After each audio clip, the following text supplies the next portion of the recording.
You're here. I can't believe it. Someone is actually here. Oh, thank goodness. Hello. Happy Halloween. Thank you for coming. It is perhaps and probably early. Perhaps that is why no one is here. But I thought I'd rather that you have this wish, this ritual, this celebration, when the time comes, than after the fact. But I hope you are enjoying yourself tonight nonetheless. I thought there would be ghosts.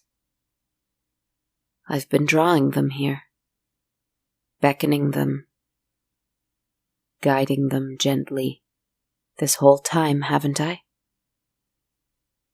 Haven't I? Was it all just in my head? There is a simple answer somewhere, but my mind is having difficulty homing in on it. Strange. I am made to think of every other Allhallowtide I've celebrated on air.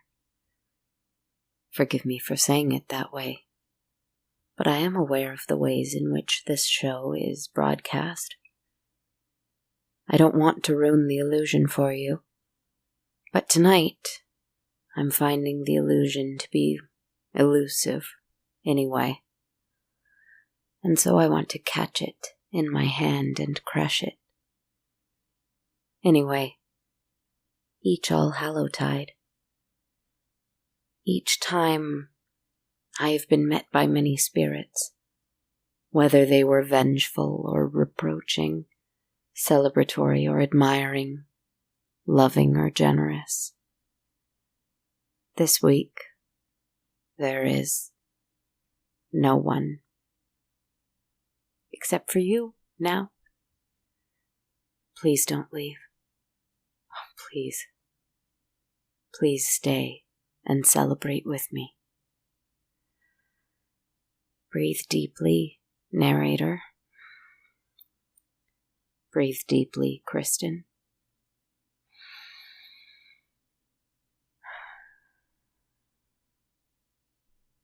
I have created a circle here.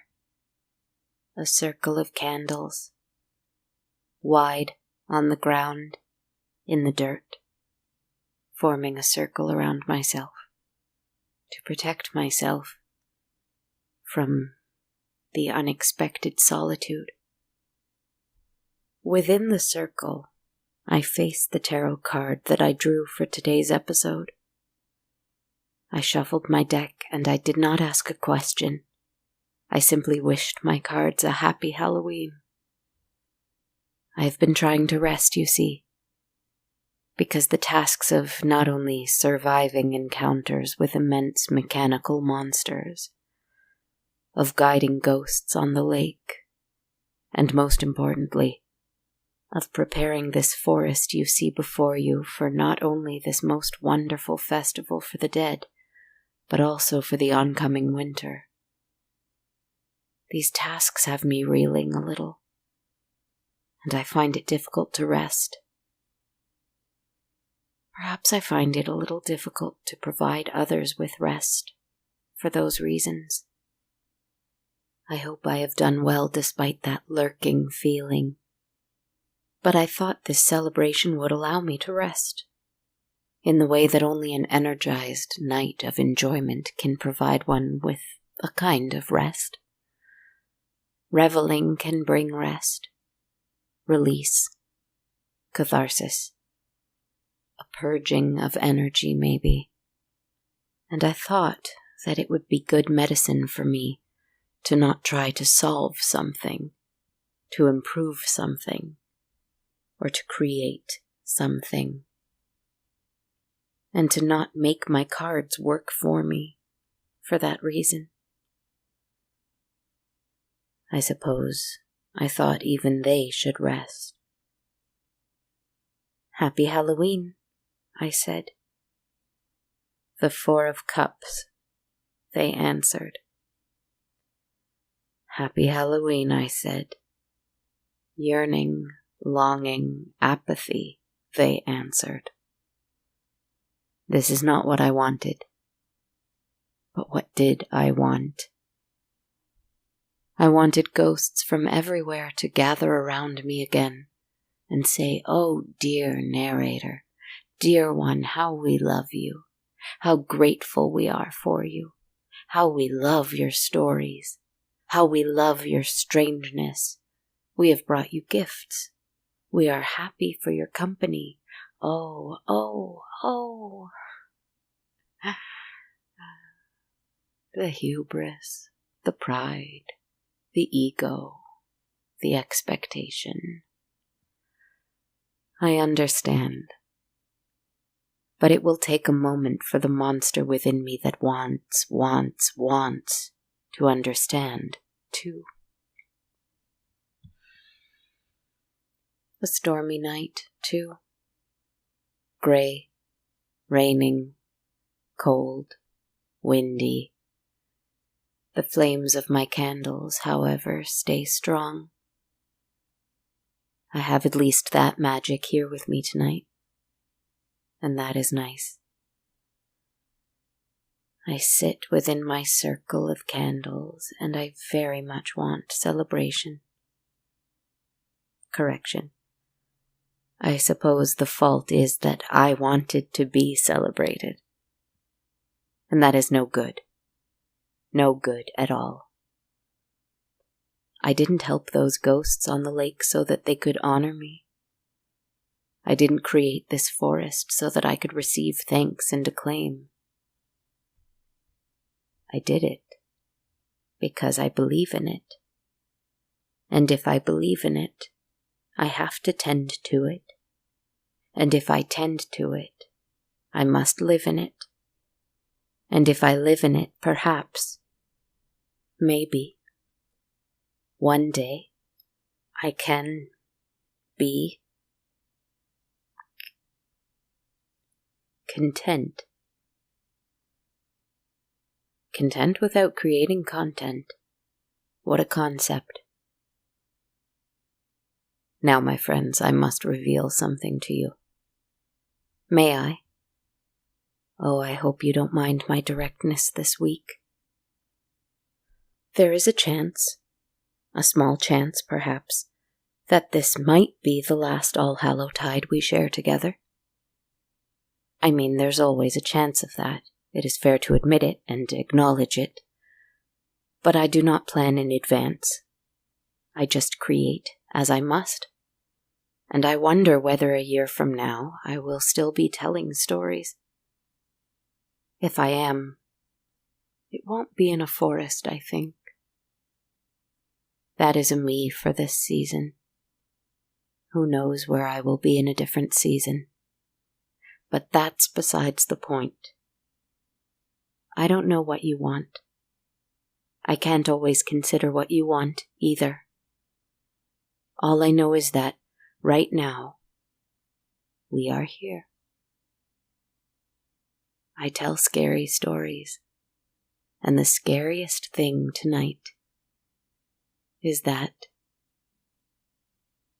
I am alone. No one came. But you know what? If that's the worst, if that's the most frightening thing, I've been there before. It is fine. It is well. I am going to sit in my circle of candles, and I am going to enjoy it. Happy Halloween, Kristen. Happy Halloween, narrator. You know what the Four of Cups is really about? It is about accepting the gifts that you actually have, rather than trying to gain ones that are a fantasy, an illusion, a distant dream. It is about seeing the wealth that is right before your very eyes.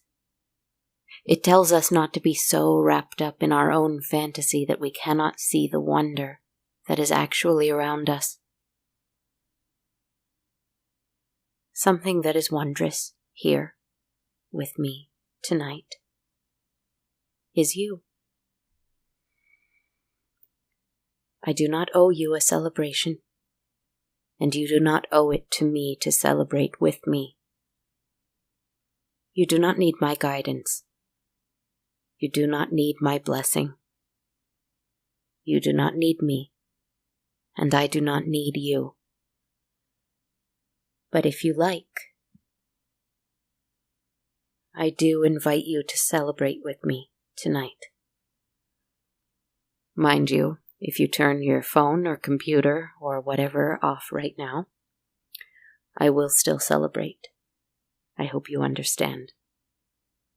But if you're listening tonight, and if you can do so, if you have one at the ready, light a candle for me.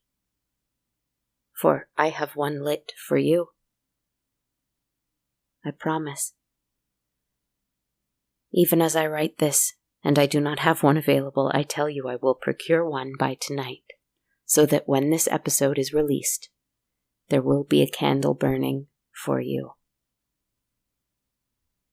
And a future me who is now here is confirming that indeed that candle is here. It is by the window.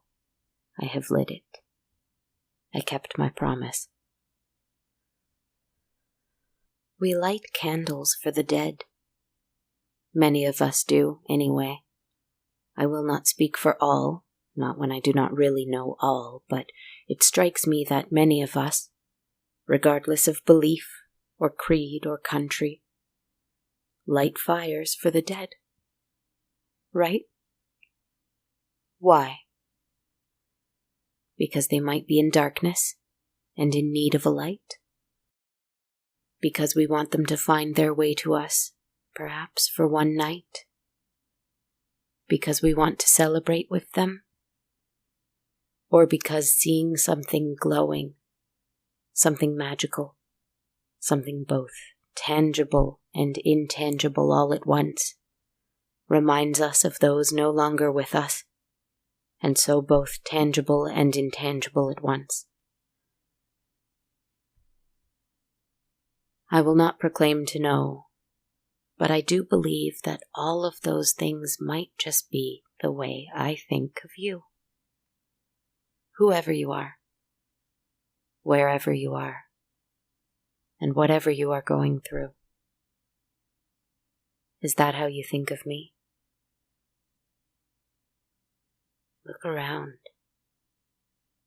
Even in a gloomy half-storm, this place is beautiful. I come here when I need to breathe deeply. I come here when I need to try and sleep. I come here when I want to write. I come here when I want to speak to you. I come here when I don't want to speak with anyone.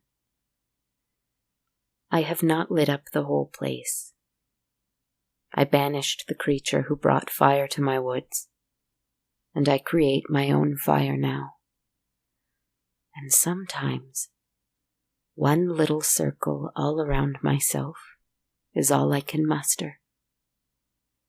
But as you come and join me here, for I believe that you are many, aren't you? The circle grows wider to include more and more of you. Because we can all fit within the circle here. But it's important for you to know that it still seems to me that I am alone here. Alone with you, where we are both welcome. I have been preparing for this. I have been looking forward to this. I have been ready for this. And it turns out, it's nothing. It's just another dark, cold night. And perhaps that is what it must be. The ritual must go on, even if no one has come to perform it with me. Let us not fool ourselves. It has always been me. That is how I designed it. I cannot lament it. I conjure worlds of ghosts. They are all mine. Let us continue with the ritual.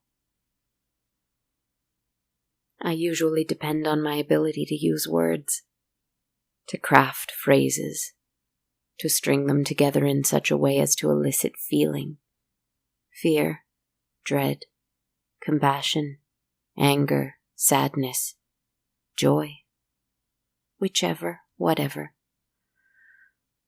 But this week, they are escaping me. I am so tired of words tonight. I want music.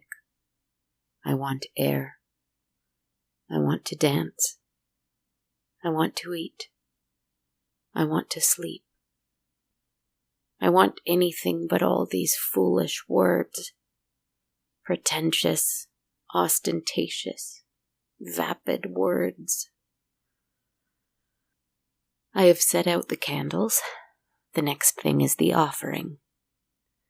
Nothing fearful, mind you. It's just a little token. Just a little thing. Natural. And with a hint of the supernatural. I have grown a pumpkin for this very occasion. I didn't tell you about it because I wanted it to be a surprise. But it's quite large now. The size of 3 human skulls, maybe. I hollowed it out and roasted some lovely seeds over a fire with garlic and salt. See? I even put out snacks. It's a shame more didn't come to enjoy them. Oh well. And then I carved into the pumpkin a little face. Well, kind of. There are 2 large eyes. I did not give him a smile, or a frown, or a mouth at all, because I did not want to tell him how to feel. Just 2 large, round eyes. He's quite sweet, really. Music must be the way next. Music to inspire my new friend.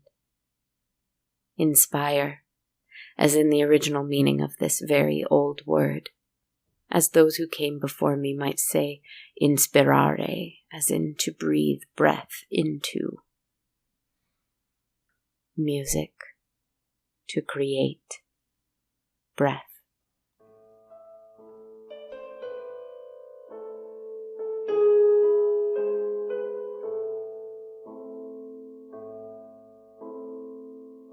I sing of thanks for the swaying of the trees.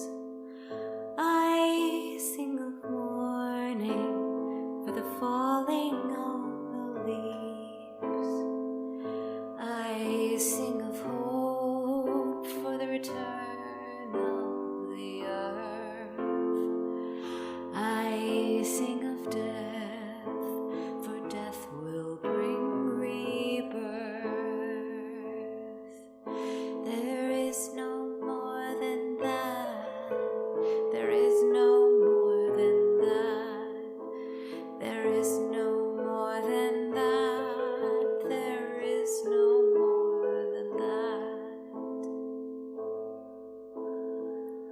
Eyes in the shadows, smiles in the trees, fingers at my neck, cries in the breeze. Eyes in the shadows, smiles in the trees, fingers at my neck, and cries in the breeze. Leaves swirl and leaves spiral, wet and damp though they are. Vines and roots climb up from the ground. I see long legs and strong arms. I see a chest that is beginning to breathe. I see a neck straining against the weight of the head, slowly growing accustomed to supporting it.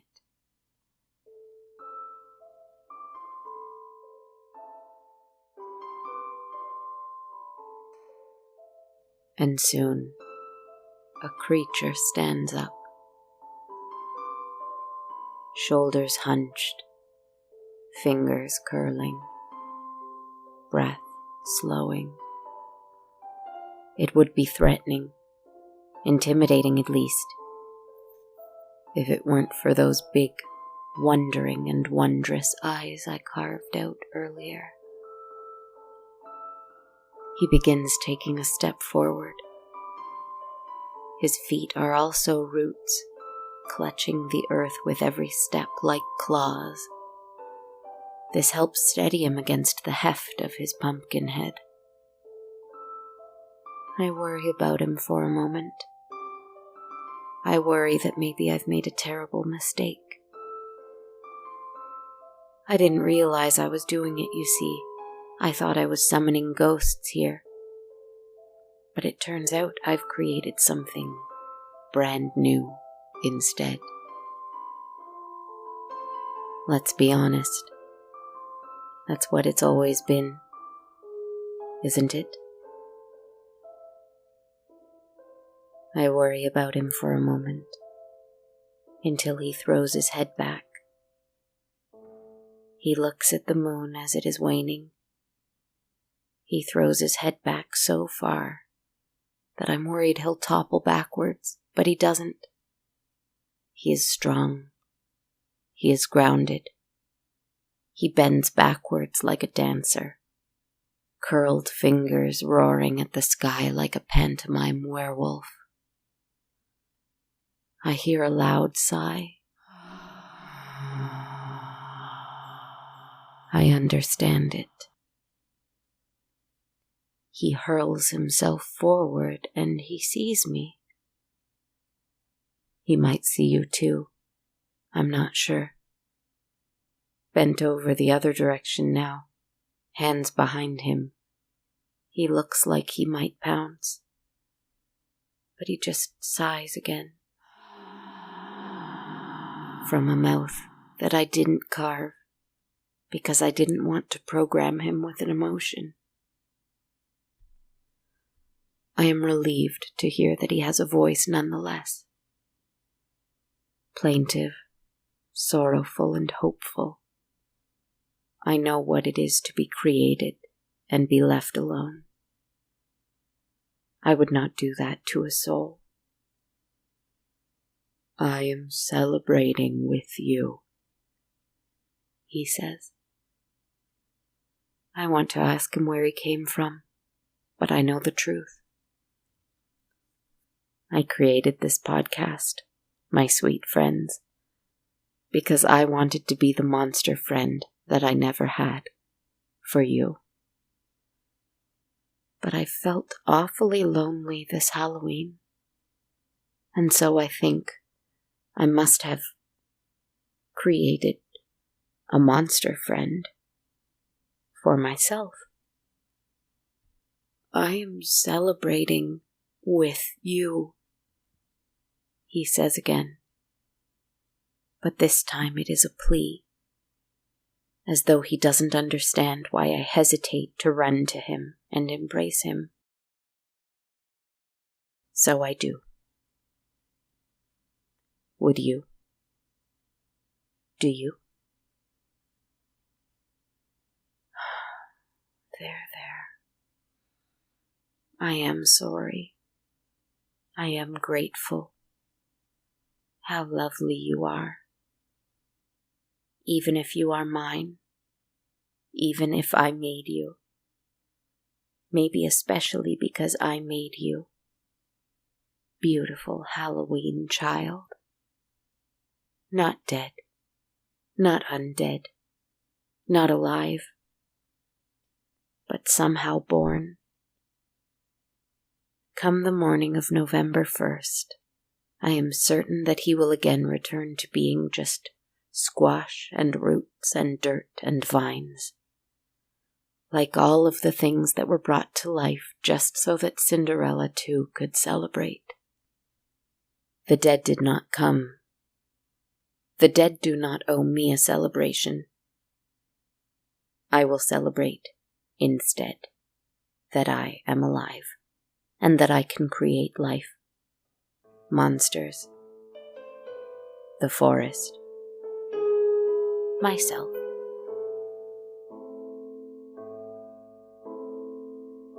I sing of thanks for the swaying of the trees. I sing of mourning for the falling of the leaves. I sing of hope for the return of the earth. I sing of death, for death will bring rebirth. My pumpkin friend sings along and dances a merry jig with me. You may join if you like.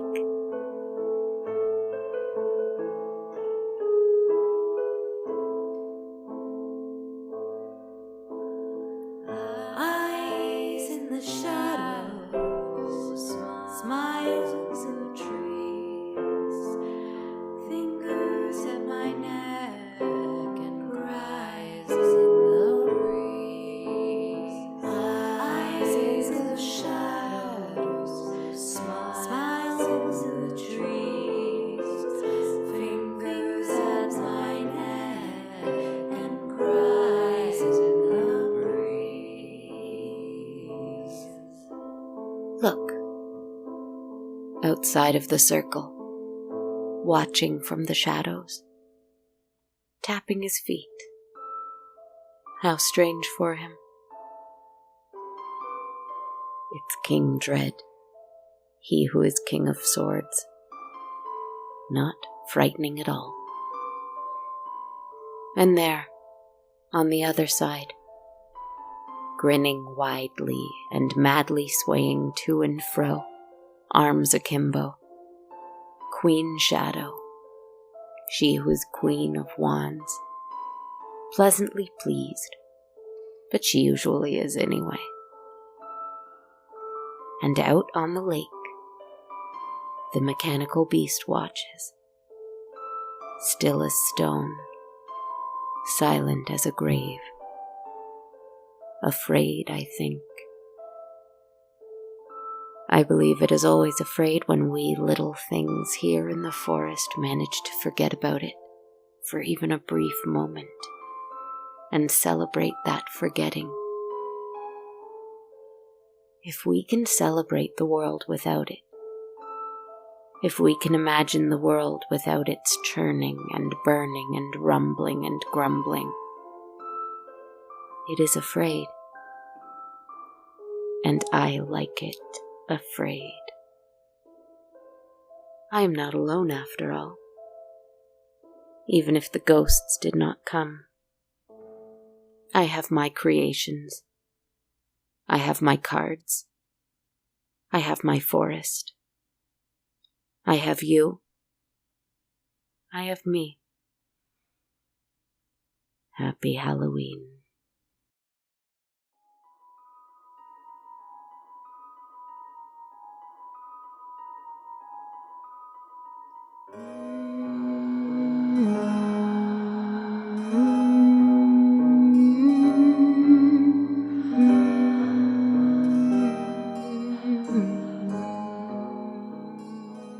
Hello, my friends, and welcome to episode 166 of On a Dark, Cold Night.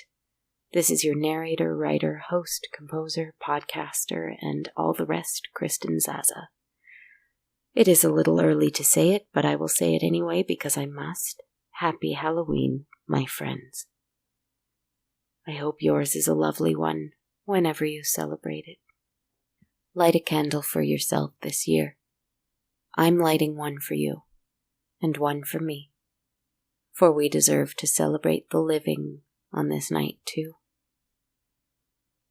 Thank you so much to everyone who supports the show via Patreon. I'm so grateful for your continued support. I have a couple different perks for different levels of support. I am in the process of trying to celebrate and let go, despite the hustle, so I don't really want to go into much more detail right now, but you can learn more at patreon.com/darkcoldnight. There are other ways of supporting the show, like through coffee.com, or buying merch, or leaving a review, or following me on social media. By the way, a big thank you going out to Kay Bart in the US, who left me a very kind 5-star review for the show this week. Thank you so much, Kay Bart. But I'm not going to talk about all of that other stuff tonight. I just want to say thank you for listening. Thank you for celebrating with me. Thank you for staying with me. I wonder what comes next. I wonder what we can do to honor life more, to fight for it, to fight against apathy and indifference, to stop giving up what really matters, what's right before our eyes, in exchange for some distant fantasy that cannot possibly be as wondrous as something as simple as a pumpkin growing from the ground, something as sweet as someone who wants to dance, to embrace, to celebrate you, something as mysterious as a rainy October night. I wonder. I get distracted so often by shiny lights and bright screens and little virtual hearts and angry crowds and empty pockets and numbers everywhere you look. I'm not going to anymore. I'm kind of tired of it. I don't know what that means, but I'm working on it. Happy Halloween, my friends. Dream of a celebration and dance mightily. And we'll speak again soon. Sweet dreams.